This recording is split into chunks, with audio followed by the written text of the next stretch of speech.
Space. For decades, it was a grand stage for nations. The United States and the Soviet Union were the only real players. They pushed boundaries. They landed on the moon. They built space stations. NASA, the West's undisputed leader. Its triumphs were iconic. Its plans were the world's plans. But somewhere along the way, the script changed. Two new giants emerged, moving with a speed and ambition that caught many, including NASA, off guard. One was a private company, born in California from a tech billionaire's dream. The other was a resurgent nation, quietly building for decades. This is the story of a new kind of space race. This isn't a simple rerun of the Cold War. The rules are different now. The players are different. A complex rivalry in the vacuum of space, driven by private innovation on one side and state-backed determination on the other. Rockets that land themselves and rovers that explore the far side of the moon. A contest of ideas, engineering philosophies, and national pride. SpaceX did not begin in a government lab or a sprawling campus. It began with an idea. Elon Musk believed humanity must become multi-planetary, but the cost was astronomical. In 2002, he founded SpaceX to make spaceflight cheap. Early days, failures, missed deadlines, tight money, test, fail, learn, repeat.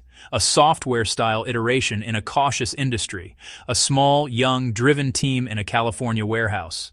They built engines, structures, software, everything. Falcon 1 failed 3 times. The 4th reached orbit. That win unlocked a crucial NASA cargo contract. The underdog could run with the big dogs. China's space program grew from deep roots of state power. Origins in the 1950s, modern ambitions in the 1990s. Managed by CNSA with close military coordination. Methodical, patient, playing the long game. Steady funding built labs, infrastructure, and talent. Satellites, then people, then a station, then the moon. Reliable Long March rockets, iterated and improved.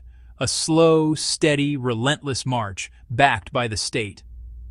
The technological heart of SpaceX's revolution is reusability. Disposable rockets made spaceflight expensive for decades. Falcon 9's first stage flies back and lands itself. After failures and near misses, they stuck the landing in 2015. Now landings are routine. Boosters fly again and again. Costs fell. The launch market changed. Next, Starship. Fully reusable, most powerful ever. Designed for 100+ tons and cruise to orbit, Moon, Mars.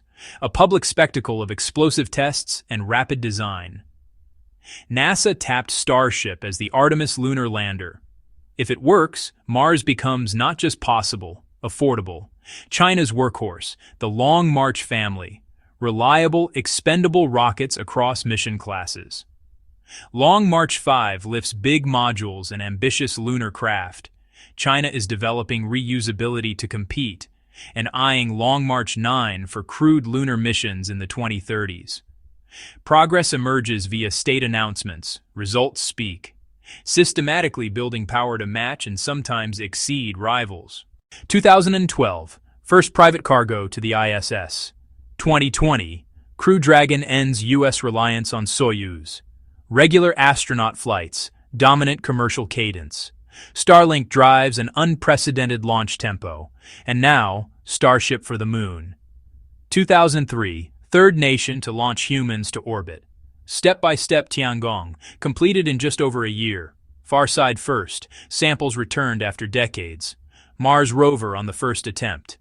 A clear focus, taikonauts on the moon by 2030. SpaceX thrives on public-private partnership. Commercial cargo and crew fueled Falcon and Dragon. A broad customer base drives revenue and agility. Founder capital backs high-risk projects like Starship. China's patient state funding, second only to the U.S. goals. Prestige, science, influence, more than profit. Space as statecraft and diplomacy, two financial engines, both very fast. SpaceX, move fast and break things. Build, test, fly. Learn from failure. Vertical integration speeds iteration. Relentless cadence, every few days. China, a tortoise on rocket skates. Unified planning, multiple megaprojects in parallel. Infrastructure and human capital power its speed. Not flashy, but inexorable. NASA lived in a world of state peers, slow and cautious. That model delivered wonders, but at great cost and time. A startup landing boosters upended assumptions. Tech leap and a risk-tolerant culture. NASA adapted via commercial crew and cargo. China's speed and scale were underestimated, until results. A peer competitor emerged in a decade. America is no longer alone in the race. Right, so. We've entered a dynamic, unpredictable era. An agency, a disruptor, a rising nation, reusability revolution, and methodical national gains. This rivalry pushes us back to the moon and toward Mars. It sparks technology and new economies. It inspires a new generation. But debris, weaponization, and resource competition loom. Speed must not compromise safety. The future balances competition with cooperation. Shared challenges demand collaboration and trust. The ISS shows rivals can work together, so could the moon. This story is just beginning. The opening moves of a long game. Expect historic launches, daring missions, and failures. The best outcome, competition that lifts everyone, and a spirit of cooperation that keeps space peaceful. The sky is vast enough for many ambitions, if we navigate with wisdom. Subscribe for the next round.